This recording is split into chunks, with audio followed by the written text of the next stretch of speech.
Welcome to Travel Tracker Routing. Today I'm going to show you how to create and use the new Sandbox feature that we've added to the system. Now, this feature is great for new scenarios, especially regarding COVID-19 guidelines and restrictions, so that you can create routes and adjust them based off of your needs without having to mess up your default routes for when you're running at regular capacity or in your normal scenario. So in order to create a new sandbox, I'm going to click on this 2020-2021 default in green, and I'm going to then click on edit/add new here where it says select a school year or session, or edit/add new. Now, this is automatically going to take me to the school years and sessions setting page. The other way to get to this is to go to settings and then select school years and sessions from the drop-down menu. But the first way I showed you is just a little bit faster. So again, I'm going to select this 2020-2021 school year, and you'll see here we do already have a sandbox that's been created, but we're going to go ahead and make a new one, and we're going to name it COVID Routes 2020, and then you get to select what sandbox you want to copy from. In this case, we're just going to copy from the default. So once you start creating sandboxes, the default is going to be what was originally in your system. So in other words, your normal routes. Then from here, you can choose to copy your stops and your routes. For this case, I'm just going to copy the stops that have already been created. So let's go ahead and create this sandbox. Now, once you click Create Sandbox, you'll notice that up here where it said 2020-2021 default, it is changed to say COVID Routes 2020. Once you create a sandbox, the system is automatically going to put you in that sandbox. So now let's go to routes. So if I look at the routes here, there are 0 routes. I'm very quickly going to switch to default. And if I switch to default, we'll see here that there are 21 routes. So we've got 21 routes in the default, 0 routes in this 2020 COVID routes. So you have a lot of freedom here. You can create new routes based off of different scenarios, and you can have multiple sandboxes for those scenarios until your district figures out what is going to be best. Now, the other great thing about this sandbox is that we do have the ability to auto-generate routes. If you're wanting to auto-generate your routes, there are a few things that you'll need.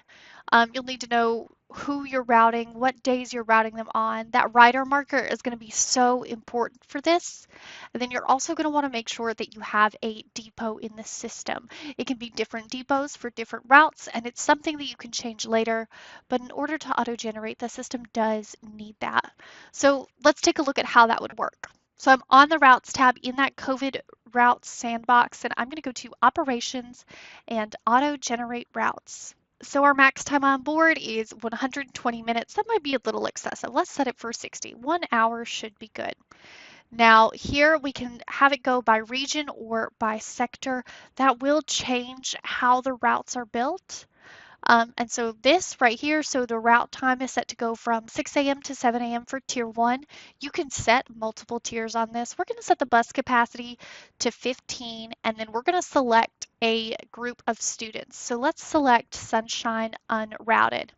Now, the filters in here are custom filters that we created and saved. I'll show you how to do that in just a moment. And then you have the depot, and you do have to have a depot to generate routes. Again, you can change that later, but it does need to know where to start from. So I'm going to go ahead and ask the system to generate these routes, and it may take it just a minute, but it's going to try and create the most efficient route. So we chose the Sunshine Unrouted students, which was 138. And then we selected 15 student capacity. So let's take a look at some of these routes. So bus 1 has 15 students on it. It takes 22 minutes. So the system is going to create the most efficient route that it can based off of the information that it is given. Now, the reason why that rider marker is going to be so important is the system is not going to know to route a student if they are not marked as a rider. Now, that filter that we created, I will show you very quickly how to create one of those. So on the Students tab, we're going to filter for, let's say, New Burroughs Elementary students who are riders. So I've got 33 of those. Now that I've added all of those filters, I'm going to go to Custom Filters, and I am going to save this current filter. So we're going to name this one NB Riders, and we're going to click OK. So we have saved that filter. Now if we go under Filters and Custom Filters, we can see that right there, that NB Riders. Now that we've created this filter, we can actually go back again to the Routes tab.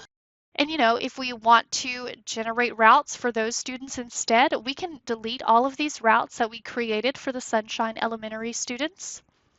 And we can auto-generate for those other students at New Burroughs Elementary. So we're going to say 60 minutes again, and we're going to put the capacity at 15 again. But when we go to students, I'm going to select NB Riders, which is that filter that we just created, and I'm going to generate those routes.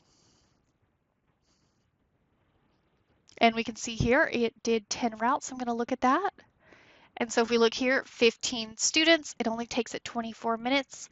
This is a really great feature to save you time and stress if you are having to develop new routes for any scenario, whether it's for COVID-19 or if your district just wants to create new routes and maybe create more efficient routes for your area.